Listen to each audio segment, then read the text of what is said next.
Welcome to Revolutionize Your Retirement Radio, bringing you insights and strategies to help you create a magnificent and fulfilling second half of life. Here's your host, certified professional retirement coach and best-selling author, Dr. Dorian Mintzer. I want to welcome everybody to my fourth Tuesday Revolutionize Your Retirement Interview with Expert series. I'm Dorian Mintzer, owner of Revolutionize Retirement and your host. I am so delighted. Today our topic is exploring your identity, creativity, and life structure in retirement.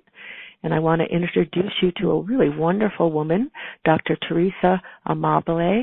I had met Teresa years ago when she was doing creativity work, and then we reconnected a little bit around her retirement work, and I'm just delighted that she's our guest today. Let me just tell you a little about her. She has researched and written about creativity for over 40 years. She began with a series of papers in the 1970s and 80s and was instrumental in establishing the social psychology of creativity, the study of how the social environment can influence creative behavior, primarily by influencing motivational state. Her research has examined individual creativity and productivity, team creativity, and organizational innovation.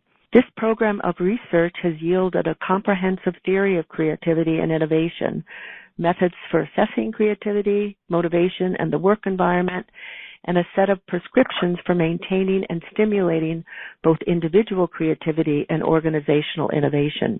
Her more recent research has investigated how everyday life inside organizations can influence people and their performance by affecting their inner work life, the confluence of motivation, emotion, and perceptions. She's currently studying retirement and post-employment life, including the impact of creative activities on attitudes toward aging and experiences in later life. Her scholarly work has appeared in a variety of psychology and organizational behavior journals, as well as her 2011 book with Stephen Kramer called The Progress Principle, Using Small Wins to Ignite Joy, Engagement, and Creativity at Work. She's presented her work to audiences in a variety of settings, including Pixar, Genentech, TEDx Atlanta, Apple, and the World Economic Forum in Davos. 2018, Teresa received the Lifetime Achievement Award from the Organizational Behavior Development Division of the Academy of Management and the Lifetime Achievement Award at the Israel Organizational Behavior Conference and the Distinguished Scholar Award from the Society of Personality and Social Psychology. In 2011 and 13, she was named the Global Thinkers 50 list. She holds a B.S. in chemistry from Canisius College and a Ph.D. in psychology from Stanford University. And she is currently the Baker Foundation professor at Harvard Business School and, as I said, a researcher, teacher, and author. So I am so delighted that you are with us today, Teresa. And is it okay that I call you Teresa rather than Dr. Amabile? Absolutely, Dory. It's wonderful to be on this webinar with you and your listeners. Thank you. And we have a lot of people listening from, I think, all over the world, mostly in this country, but professionals and the public. So, I know your current research is still in progress and maybe won't be completed for a couple of years, but tell us, if you would, about the research, you and your team are working on, and how did you get into researching retirement, and, what are you hoping is going to be what you're going to learn by the time you're done studying this? I have an absolutely wonderful research team. I'm going to tell you, first of all, our personal reasons for doing this research. I have 5 wonderful colleagues on the research team with me, and 4 of those colleagues are at the same stage in life that I am, and that is right around the retirement transition or already retired. One member of the research team is a doctoral student at Harvard Business School, Jeff Steiner. The other members of the team are Lottie Balin, MIT, Tim Hall and Kathy Cram, Boston University, and Marcy Crary, Bentley University. So during the 6 years now, almost 6 years that we've been working together on this very massive research program, we have either been already retired or have gone through the retirement transition ourselves, of all of us except for Jeff, who is a long way from retirement, we hope. So we were interested, frankly, in having a more evidence-based retirement for ourselves, I guess you could say. But more importantly and more seriously, we were all intrigued by the psychological and social transitions that accompany retirement. It's well known that health and wealth are important determinants of the retirement decision and people's happiness in retirement. But we wanted to go well beyond health and wealth and look at things like identity, which often goes through major shifts and often presents people with a struggle during the retirement transition. We want to look at creativity. And as you mentioned in your background bio, I've studied creativity really most of my career. And we were fascinated to look at whether and how people engaged in creative activities during the transition and afterwards, and what impact it might have had on them. We're interested in relationships and in the many, many ways that people have to restructure their lives when this thing called work that they engaged in for 40 or 50 or 60 years, taking up most of their waking hours in adulthood, when that thing has now vanished from their lives. So that's, in a nutshell, what drove us in this research. Oh, that's great to hear. Well, it's interesting because now you've got the perspective of most all of you except for the younger person who's part of your team, as well as studying it. So, why don't we focus about kind of identity to start with? And, what is it about identity and, what makes it so important in retirement? And what have you been learning about it that would be helpful for people to hear more about? We've learned that identity is enormously important for most of the people that we have been interviewing. I just want to say a bit about who it is we've been interviewing. Oh, that's a good point. Yeah, we decided to recruit people for the study from corporations. We decided also to look at professionals because we needed to bound the study in some way. So these are people who could be considered knowledge workers, white-collar workers in sort of old terminology, at various levels. So from being individual contributors, such as scientists or engineers working in product development, through team leaders, middle-level managers, and all the way up to the C-suite. We actually do have a couple of people who are very high-level executives, even corporate-level executives in our study. We conducted quite long interviews using a sort of a semi-structured interview protocol where we had a set of topics and questions that we asked, but we really allowed our participants to go anywhere they wanted in talking about these questions that we were asking them. We had a total of 83 older adults participate in this study, either people who were currently working in these three companies where we recruited participants, and they were almost all over age 55, but had not yet made the retirement decision, most of those people who were working. We also recruited retirees from these companies, people who had retired in the previous 5 years. So we were able to zero in on what the experience of those early years of retirement are like. And of those 83 people, there's a very special group of 12 whom, rather than interviewing once, we interviewed multiple times because they were going to be retiring in the year that we were collecting data in their company. So we thought these people are especially interesting to us because we can interview them ideally a few times before they retire and then talk to them very soon after they retire and follow them for ideally 1 or 2 or even 3 years after they retire, speaking to them every few months and finding out how things are going for them and what's important to them at that point in their lives and how they're doing. So we did this with these 12 people. in addition to these 83 older adults, we also interviewed 37 millennials in this study just to get their views on retirement. I'm not going to focus on them because we really haven't analyzed their data very carefully yet, but we have spent the last couple of years delving very deeply into the interviews of the older adults. And we also have a lot of survey data on them. We've had them fill out daily diaries for us before we interview them. So we have a lot of information about them and their lives and how they spend their time and what's important to them.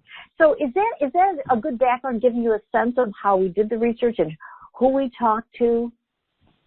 Yeah, I think that's helpful. It'll be interesting to hear as you analyze the millennials later, too, some of how the views differ. You said you had sort of more open-ended, semi-structured sort of questions. Can you share just a few of the kind of questions you asked people? Yes. We asked questions, first of all, about their jobs, their careers, what kinds of things they did or do in their work, and what kinds of activities they do outside of work or did outside of work before they retired, if they were retired. We asked them what they found meaningful in their work, if anything. We asked them about the mix of creative and non-creative activities in their work and in their activities outside of work. And we asked them in general sort of about their career and their career progress. We asked a lot of questions about identity in that section of the interview. One of the more interesting questions showed people pairs of circles where one circle was labeled you and the other one was labeled work. And these circles start out being very separate from each other. That was A. And in B, they were a little closer together. C, closer still. D, they were touching. E, they overlap partially. And F, they overlap completely. And we said, if you is your identity, who you think of yourself as at the core of who you are, and work is your work, how close are those two? We wanted to get a sense of how closely people identified with their work. And we found that the answers ranged all the way from A, I am completely separate from my work, to F, I am so completely bound up in my work. That is my primary identity. And we found, of course, everything in between.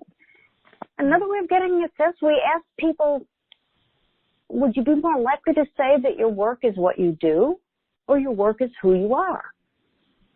And then when they gave their answer, we asked them, tell me about that. Explain your answer to that. So those were a couple of the many questions we asked about identity to try to get a sense of how important work was to that identity. And we think we're seeing some differences there, which I can talk about in a second when I talk about the identity results that we're finding. We also asked a lot of questions about relationships.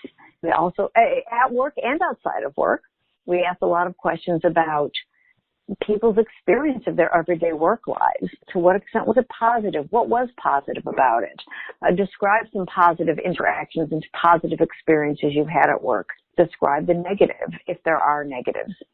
And, of course, not surprisingly, about the second third to second half of the interview focused on retirement. And we asked a variety of questions about their attitudes toward retirement. Could they tell us about someone they knew of who had what they viewed as a good retirement life? What about a bad retirement life? What were they looking forward to in retirement? Was there anything that they were not looking forward to, anything that concerned them? And what did they envision for themselves? What was their planning like? Had they made the decision? How did they think they were going to make the decision?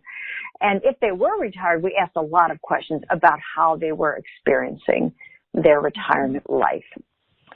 So about identity, we found that many people did identify with their work to some extent. We found that some who identified very strongly with their work felt kind of lost after retirement, didn't didn't quite know who they were to some extent because their lives and their identities had been so bound up with that work. And there were some identity struggles, I would say, that we've seen in some people going through the transition or some people who had recently retired, where they had a sense of uneasiness. Sometimes it was more of a sense of excited exploration, where people would say things like, I'm looking forward to using these early years of my retirement to discover who I really am, which we found fascinating. You're 60, 65 years old, and you don't know who you really are. But there were, not many, but a small number of people who actually seemed to go into retirement with this exciting, a little bit anxious, but mostly excited sense of, I want to figure out who I am at my core, at my heart, because work has taken up such a big piece of who I am. And that didn't necessarily come across as negative for them. It was something they were looking forward to. Others, it was a little bit more on the anxious or sad side, that loss of the work identity felt like a real loss. You know, I loved saying that I was proud associate of this particular company, and I can't say that anymore. I feel a little bit like I'm yesterday's news. So we did find that there was that discomfort in some people. We also saw various strategies that people use to deal with these identity issues. And I can talk about that a little bit if you'd like to hear about it. No, absolutely. And I think I have a question right before. Did you find differences in terms of gender and also cultural? I don't know how much some of the people you interviewed were all from the United States or from different cultures, and also kind of men, women, and some of the identity shifts or struggles or excitement having anything to do with gender or culture. I have to say that we have not systematically analyzed for gender differences in the identity issues yet. Uh-huh. I can give you my impression from the 40 or so interviews that I personally did, but that's going to be very much impressionistic. We did not look at differences between cultures for the very simple reason that we decided to focus only on people who are employed by U.S.-based companies. And we did that because retirement laws are so different in different countries. Mm. And in fact, many other industrialized nations have mandatory retirement ages still. The U.S. did away with mandatory retirement in 1986. In fact, made it illegal to require anyone to retire at a given age in the U.S., except for a very small number of professions that are involved with public health and safety, such as active duty police officers, air traffic controllers, those sorts of jobs, airline pilots. But most of us have the luxury and the kind of heavy responsibility of deciding for ourselves when we're going to retire. And we really wanted to look at that decision-making process. So for that reason, we only focus on the U.S. I can tell you my impressions about possible differences in the identity issues between men and women. Would you like to hear that? Sure, please. Okay. So my impression of the older adults that I interviewed was that question, would you be more likely to say your job is what you do or your job is who you are, was answered differently by men and women. Certainly not all. Some men answered with the more typically female pattern and vice versa. But those that I interviewed, I had the distinct impression that men tended to answer that question quickly. Like they didn't have to reflect on it very much. And they tended, I think, to be more likely to say, it's who I am. But that's not overwhelming. That last part is not overwhelming. Many men said, it's what I do. It's not who I am. Mm-hmm. but they answered quickly. Men tended to not need time to think about that. Women tended to answer more slowly, at least the ones that I was interviewing. They were kind of thoughtful, they reflected. It wasn't a long pause in most cases. It was just maybe seconds. But that seems long when you're having a face-to-face conversation with somebody. And then they would give their answer. But their answers tended to be more complex. So they might say, it's who I am, but it's not all who I am by any means. And then they would give a more nuanced answer about that than just saying it's who I am. Or they might say, oh, it's what I do. But then they would go on to say, I do have certain parts of me that are very invested in my work. They would again give that more nuanced answer. So I think that it's more how quickly they were able to get that answer out. And I'm not sure what that might mean.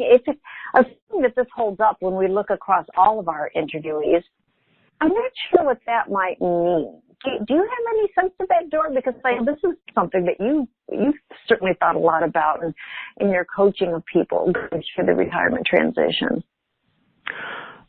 Well, I think in part from my experience, some of it's been shifting some because I do think that, women now being much more part of the labor force, the issues about sort of work being more of one's identity is getting stronger. But I think I'm not surprised to sort of hear what you've been saying in terms of sort of oftentimes men say this is who I am, and women, the work is really important, and I think becoming more and more important, but there are other aspects of identity that more women tend to articulate, although, that's a stereotype because men also will articulate, other aspects of identity, but the loss of the work one sometimes is just even more paramount, and particularly in some professions where, it's the career and the career identity and, who am I without that,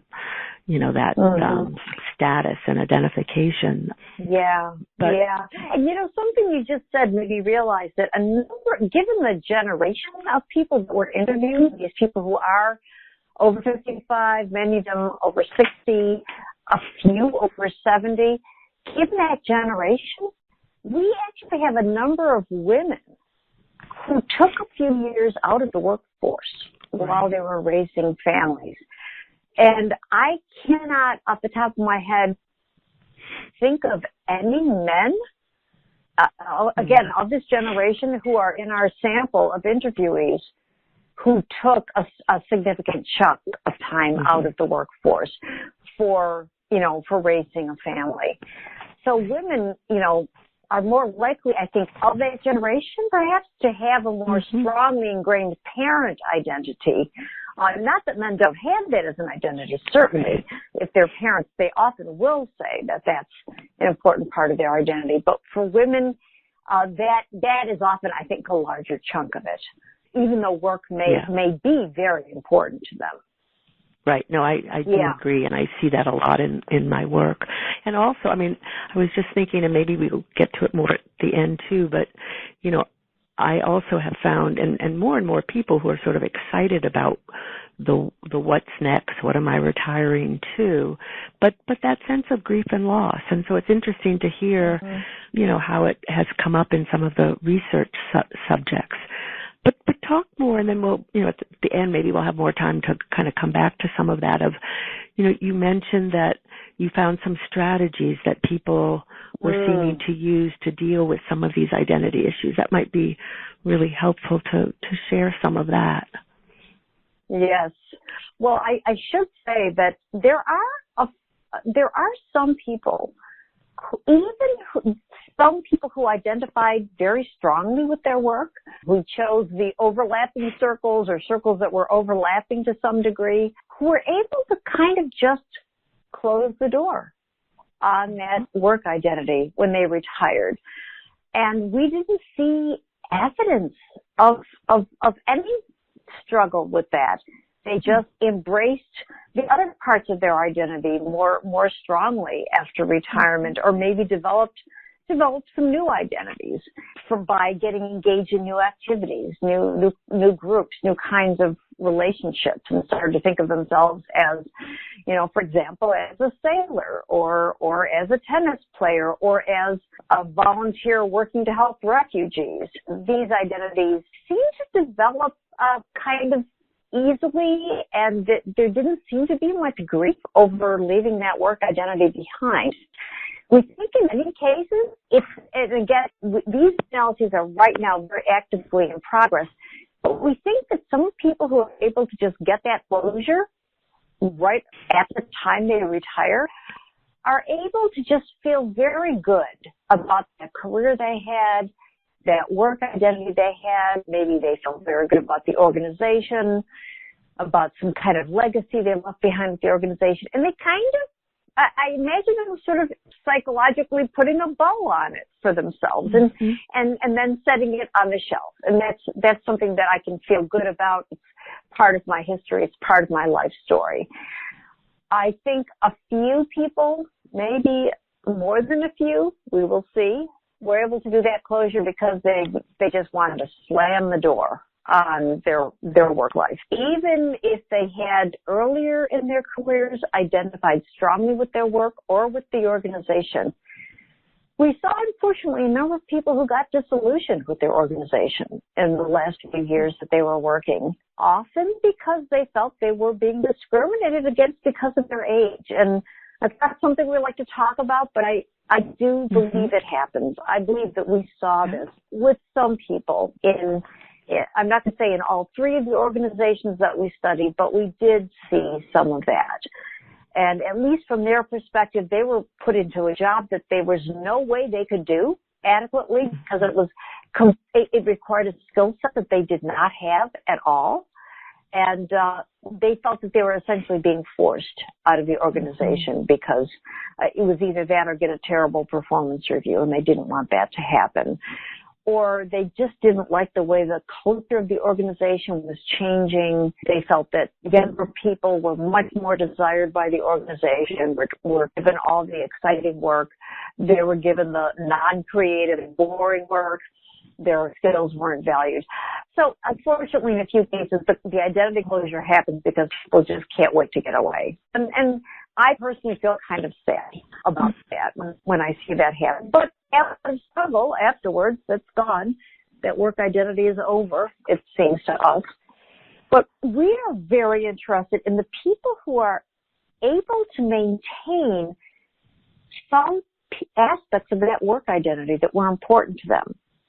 And also aspects of their non-work identity that were important to them, because the non-work identities sometimes undergo a shift as well. And I'll give you an example of that. So let me first say just a few words about the people who do maintain some part of their work identity. What they can do in some cases is what we call laying the foundation for a new post-transition identity. This is one way of what we call identity bridging. So they're building a bridge from some pre-retirement identity, some aspect of it, to their post-retirement identity. And one way they do it is by finding something before they retire, finding something that they can engage in after they retire that will allow them to still maintain some important piece of that identity. So, for example, one person wanted to maintain this engineer identity that was very important to him in his work. Lifelong, 40 years, he'd worked as an engineer.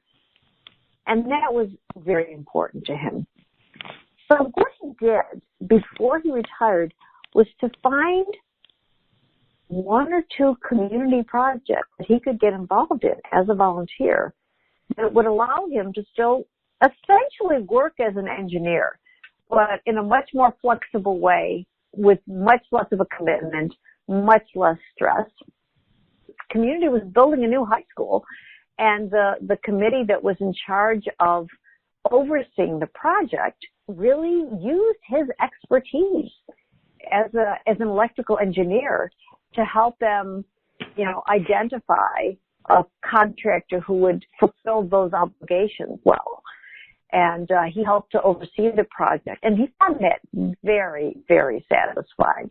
So he was able to maintain that identity well into retirement.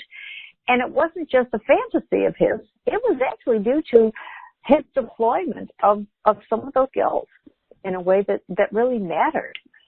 And we've seen various other ways that people did this. Sometimes they did it sometimes they did it just after retirement. They retired and then they found some way deploying skills or using some aspect of that work identity that they had enjoyed having very much. Another way of identity bridging that people used was to double down on some non-work identity that they had before retiring, to reinvest in it in some way, to build it up. This was often with family relationships that, because a working life can be so involving and takes so many hours of one's life, some people feel like they really wanted to re-explore and recommit to family relationships that they had been as involved in as they wanted to be. So one person did this identity bridging by taking his husband identity and kind of trying to discover if his wife was going to still want him, because he had been traveling for most of the 25 years, 4 days a week. His job took him away from home. So he was only there for 3 days a week. And much to his delight, she was there for him, and she very much wanted to re-engage and do things together. So he became a very committed husband and family member with his kids and his grandkids at that point. So it doesn't have to be a work identity that people bridge. It can be a non-work identity as well. Yeah, it's interesting because it does sound like the research supports so much of what we see in the field of working with people around kind of this next stage of life and retirement coaching. And did you find some differences at all between the kind of sense of the opportunities and the excitement if people thought about it ahead of time versus sort of just waited until it happened? I think that people have an easier time, a greater comfort level approaching the retirement transition if they do some of this bridging work, this identity bridging beforehand, if they lay the foundation for it. I'm not saying that it can't happen if you do it afterwards, if you give yourself a little pause at retirement and then start that exploration. But it's more often, I think, tinged with some anxiety and a sense of being at loose ends a bit if you haven't at least begun to think about it and explore some possibilities for bridging your identity before the retirement transition. So I would, again, on the basis of our preliminary findings, I would recommend that to people. And I did want to also comment about, ageism, unfortunately, is alive and well, and it does influence too often, and also internalized ageism.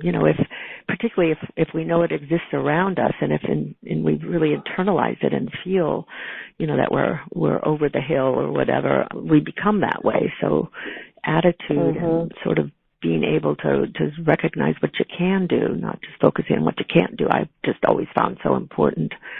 But let's I couldn't agree more. Yes, and can I just say one thing? If there are any organizational leaders or managers listening, please let your older workers know that they are valued, that they are appreciated, and that you will support them in finding engaging and creative work, even in the last years before their retirement.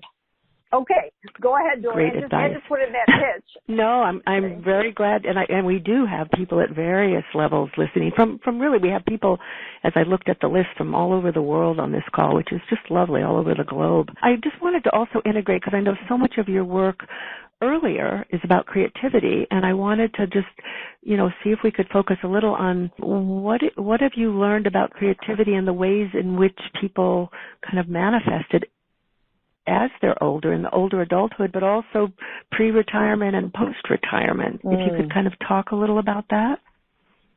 Yeah. I want to say, first of all, because there are a lot of myths about creativity, I want to say that it's simply doing something novel that's valuable. It doesn't have to be groundbreaking. It doesn't have to be something in the arts. It can be in any domain of human activity. And it doesn't have to be earth-shattering.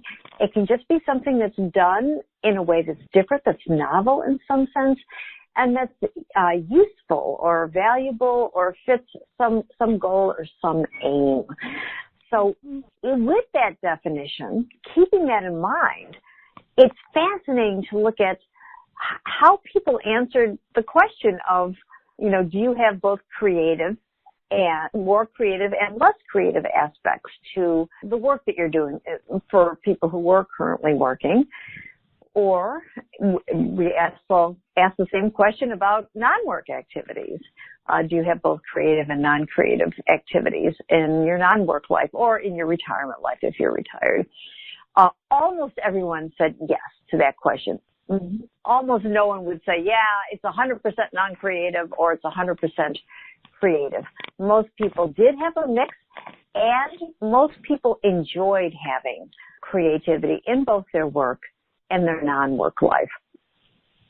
A few didn't really like having much creativity in their work life. They wanted to just know what they had to do and go in and do it and leave. Those tend to be people who did not identify with their work and who felt that the work was just a job. It was just what they did. It was just a means to an end of supporting themselves or supporting themselves and their family. But that was a very small minority of the 120 people that we interviewed overall. Most did have creative aspects and enjoyed having it, and many wanted more creativity in their work. So the first really interesting finding is before retirement, when people are still working, the more opportunities they have for creativity in their work, the more satisfied they are with their lives. We did not find the same correlation with non-work activities, interestingly. It was only the degree of creativity, or the degree of opportunity you have for creativity in your work life that predicted life satisfaction before retirement. And we found for those people who had retired, when we asked them about their work in the last few years before they retired, they were more satisfied with their current retirement life if they had had more opportunity to be creative in those later years. So we find this absolutely fascinating because, again, remember my plea to the leaders and managers among your listeners a minute ago. If those older workers have more of an opportunity to be creative, not only are they going to be more satisfied with their lives, and I would argue from my previous research, they're going to contribute more to the organization in those later years before they retire, but they're also going to have happier retirement lives afterwards. I think they're more likely to be able to be in that category of people who can put the bow on their career and on their working lives and very, very happily turn to something else afterwards. So that's fascinating to us. We found in post-retirement life that most of our retirees were really enjoying the aspects of their activities that allowed for creativity. And activities fell into three buckets, if you will, and they're not mutually exclusive. There were a number of people who had something going on in each of these categories. The first category is people doing things that were creative for them personally in their own lives, something that would affect them primarily. So learning a new language was something that a number of our retirees were doing and really enjoying doing. Often it wasn't because even they were taking a trip to a particular foreign country. Often it was just because they wanted to learn a new language. They thought it would be fun. And it was both an intellectual activity and often a social activity if they were taking classes. A number of people were learning to play a musical instrument, even if they had never played a musical instrument before in some cases. We had one person who was customizing a motorcycle that he had just purchased. Many people exercise their creativity by planning interesting trips for themselves and usually for their partner was going to be accompanying them on these trips. So that's for themselves. The second category is doing things that are creative sort of for their local world, family or the neighborhood or their community. So we had one person who really enjoyed cooking for his family. This was a retiree, and he loved inventing new combinations of food and recipes and meals for his family from the things that he and his family were growing in their organic garden that they had out back. Another person was doing volunteer work with kids in a local elementary school and feeling that was a great outlet for creativity. Someone else was renovating the exterior of their home and doing that not just for themselves and their family, but feeling that they were doing it for the neighborhood. And they and their neighbors would often talk about the way in which they were going to really make their neighborhood look better. And the third category is doing things that are creative on a grander scale, things that could actually touch people around the world potentially. We had one person who had spent most of his career writing advertising copy, and he got into screenwriting and film production and actually had one or two of his short films produced after retirement. And that was, for him, very exciting. Another one who had been a chemist in an R&D department in their previous company was in retirement experimenting with ways to sequester carbon in the soil, which, if it turned out to be a useful method and was inexpensive and easy to do, could have a big impact on reducing the threats of climate change. Someone else was thinking of writing a book.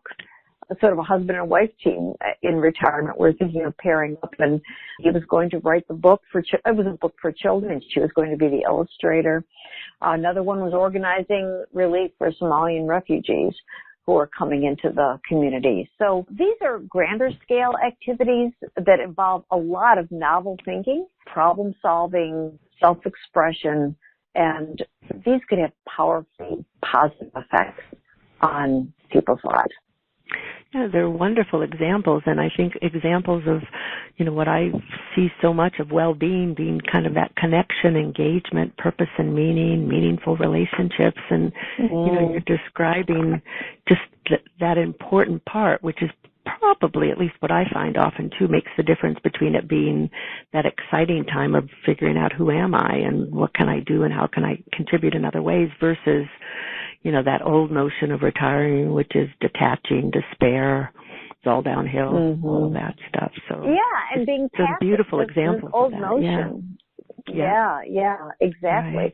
I mean, I would say the overwhelming impression I get of all the retirees that I interviewed and the interviews that colleagues did that I've read is that these people are active. They want to be active, and they are active. And even some of them who have physical limitations are active in whatever ways they can be, and that makes an enormous difference in how positive their experience is. Absolutely. So with that in mind, before I open it up and start integrating some of the questions from others, what have you shared a lot about it, but what have you discovered that you could sort of share a little more about that, the kind of retirement transition process and the different ways that people move through it? I know you haven't totally analyzed all of the data yet, but do you have some sense of, kind of what you've been seeing so far? Yeah. The team, the part of my research team that has been focusing on what they call life structure has identified 4 developmental tasks. You can think of these as tasks of retirement that people, all of the people that we've interviewed who have retired have gone through these different aspects or are currently going through them, these tasks. Usually in the sequence that I'm going to say them, but not always, and sometimes cycling back to earlier ones. So the first one, obviously, is making the decision to retire. That is, for all of us, an important developmental task, at least if we're in the U.S. We have to make that decision, when it's going to happen and how it's going to happen. Are we going to try to do a step-down thing if our organization allows it, if our organization offers it? Will we try to work part-time as we're transitioning to retirement? And that, in fact, is what I'm doing right now. I have a part-time appointment at Harvard Business School, and it's suiting me beautifully right now at this point in my life.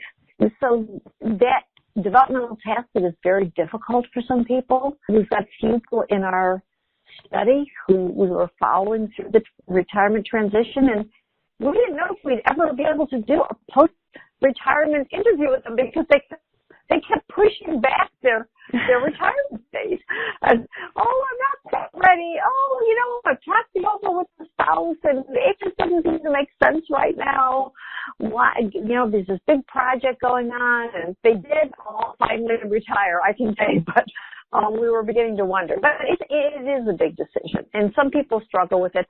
Other people made the decision when they were 30 or 40 years old. I'm going to retire when I'm 62. That's going to be my goal. And they work, they do their financial planning around that. And by golly, that 62nd birthday comes and they're retired. So we see a huge range of how people do it. But the second developmental task is detaching from work. It's easy for some people, as I said, to either put a bow on it and walk away or slam the door and walk away. But for other people, that detachment is a long and sometimes painful process where they feel like they should be doing something or they wish they were doing something with the company. They try to get some part-time contracting work with the company. And in fact, sometimes they do. And the company will ask them to do some actual contracting work for pay after they leave. And there are people who do that, and one is almost working full time for the company. And that detachment seemed to be really difficult. And it wasn't for financial reasons. We think that it had a lot to do with identity and with not wanting that life structure to change. That structure of the job actually is kind of comfortable for most of us, even those of us who feel kind of stressed working full time. We never have to think about what we're going to be doing for most of those waking hours, most of the week. So that can be a difficult process, and people do approach it in very different ways. The third developmental task is beginning to architect a new life structure with all of this time that you've got now after retirement. Where are you going to be? Literally, where physically are you going to be spending your time? Is it going to be in the home? Is it going to be in the neighborhood, in the local community? Are you going to be traveling? How much? Where? With whom? What are you going to be doing with those hours that you now have, that you have the freedom to make decisions about what you're going to do? So that involves, for many people, probably most, a period of experimentation, exploring new activities, often exploring new groups or individuals to get involved with, to develop new relationships, hobby activities, sometimes that are completely new. Sometimes it's re-exploring something that you had enjoyed much earlier in your life, or that you had always wanted to do, but never had the time to do. Now you were able to explore that. So this is a period of a lot of kind of uncertainty, which can feel less comfortable for some people and more comfortable for other people. I think it has to do with sort of personality differences. Some of us are more tolerant and comfortable with ambiguity than others. And the final stage, the fourth developmental task, is consolidating a new life structure and kind of settling into it and feeling like, yeah, now you've got an established routine and it fits. Not that it's going to stay that way forever. You're likely to recycle in that exploration stage or readjusting the life structure. Possibly even you're going to need to revisit detaching from work. But at some point you do feel like you're more settled. So those are the four developmental tasks that we've identified, and we're seeing a variety of ways in which people move through them. And of course, identity and creativity and relationships are all intertwined with moving through these 4 developmental tasks. Oh, that's great to hear. I wish we had more and more times, but I want to integrate some of the other questions now. This is just. Oh, please. Hopefully, you'll come back another time after you've continued some of the analyzing of the data. Oh, yes. I think within the next 12 years, we're going to have much more to say. Yeah. I mean, it really supports so much of what I see, in my work, and it's just really nice always to have some research to support that. It's helpful for everybody involved, both the people helping people as well as the people going through it. So let me just integrate a few of the questions. So Susan from Victoria says, I'm curious about how much influence your research interest and questions had on your participants, as in possibly providing them with meaning and purpose that they might otherwise not have had. Oh, Susan, that is such an interesting question. Yeah.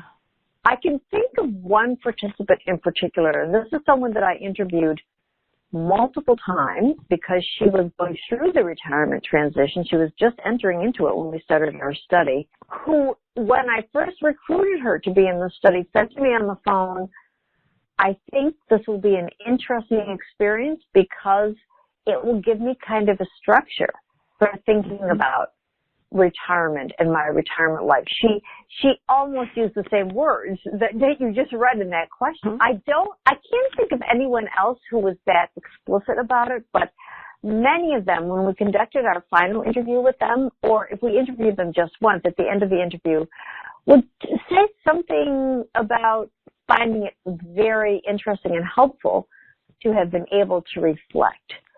So one research implication of that is, did we, the researchers, influence people?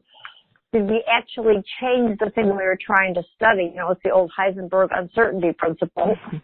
Of course, it's possible that we did.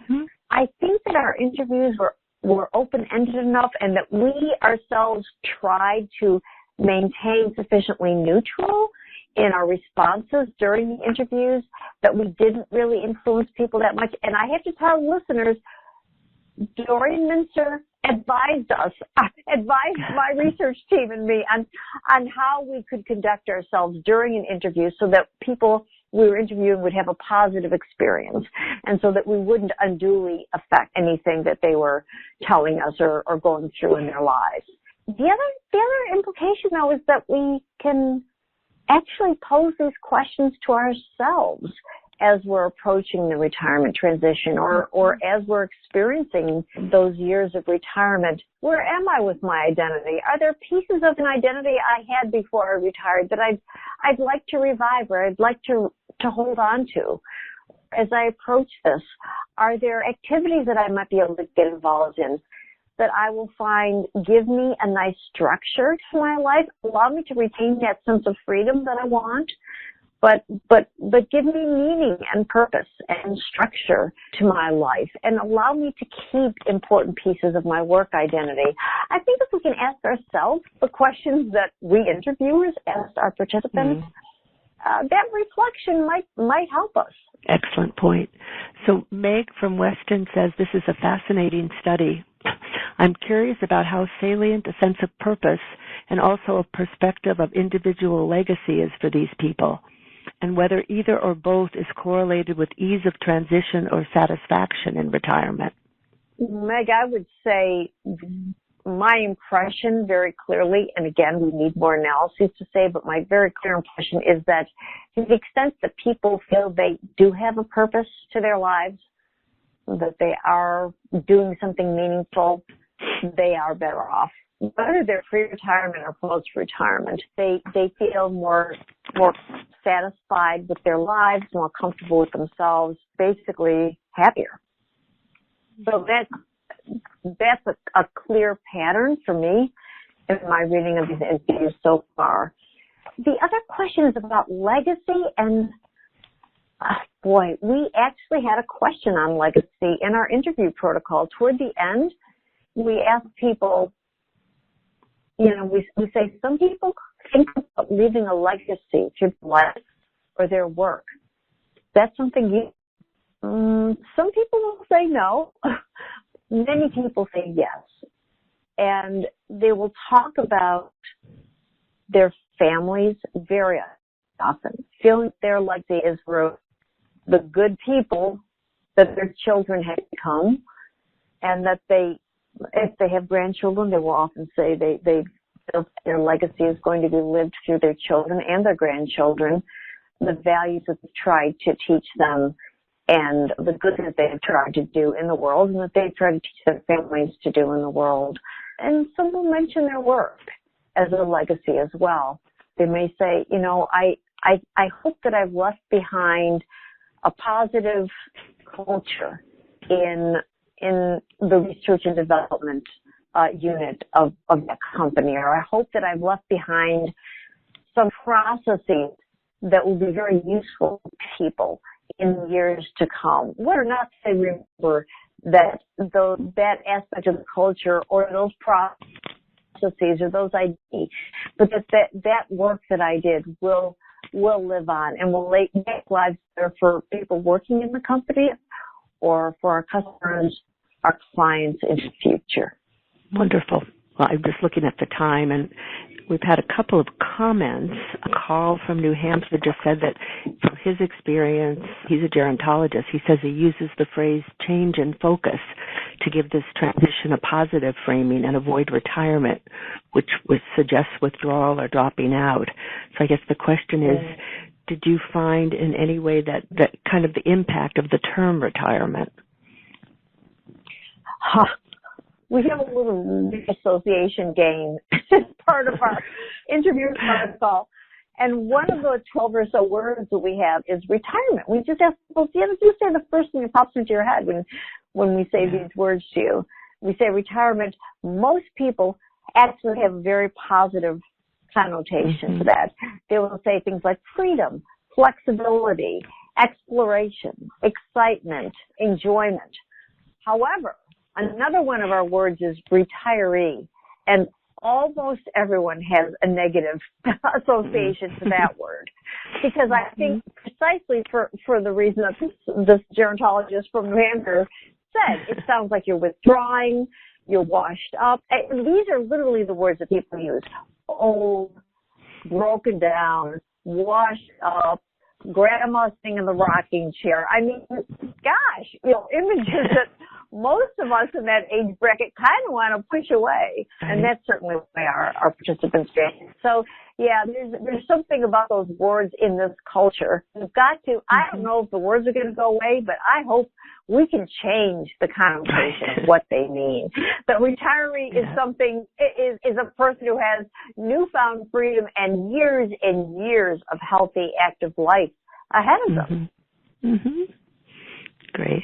Yeah, I think the word retirement is what people know, but people often say, let's retire the word retirement and think of other words. Yes. I must say, since you commented on it before, I mean, I did feel so honored to be asked early on in it about some of the questions and stuff, and it just feels nice to feel a little part of your wonderful work. Yes, and now you're seeing some of the fruits of your input here. But I know we have to pull it to a close in a minute because of your schedule, and I hope you will come back at another time. I mean, clearly this is a topic that many, many people are interested in. We have such a wide range of people from all over here.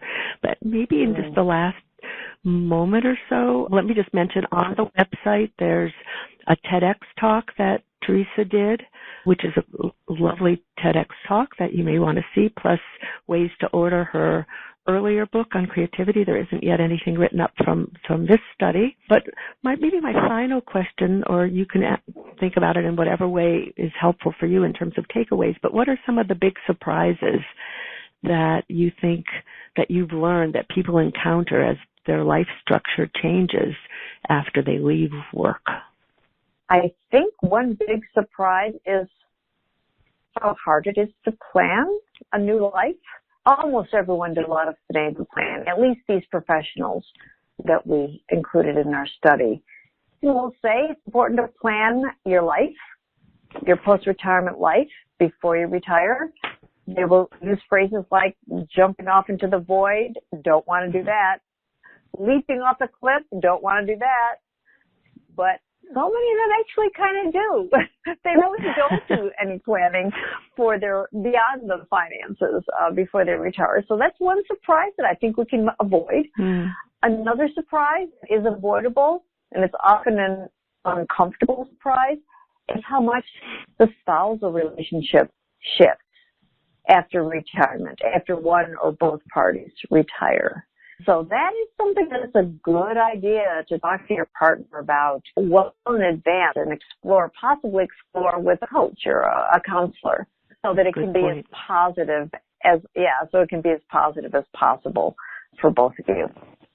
And I've so enjoyed sharing these results with you. You asked if I was going to come back in the future. Absolutely. And I don't necessarily think I should volunteer my teammates, my research team colleagues, without asking them, but I'm kind of doing that right now. In the future, it might be fun to have a couple of us on a call with you. That could be really fun. Some different perspectives. Yeah. And I know you need to run, but we'll be in touch, Teresa. I think that would be great. Maybe we can get you and some teammates back to talk more about this as you've gotten further with your analysis of it. Thank you so much for taking the time, being with us, and thanks for being here.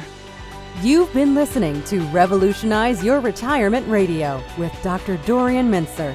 To learn more about the resources mentioned on today's show, listen to past episodes, or download our free retirement transition guide, visit revolutionizeyourretirementradio.com.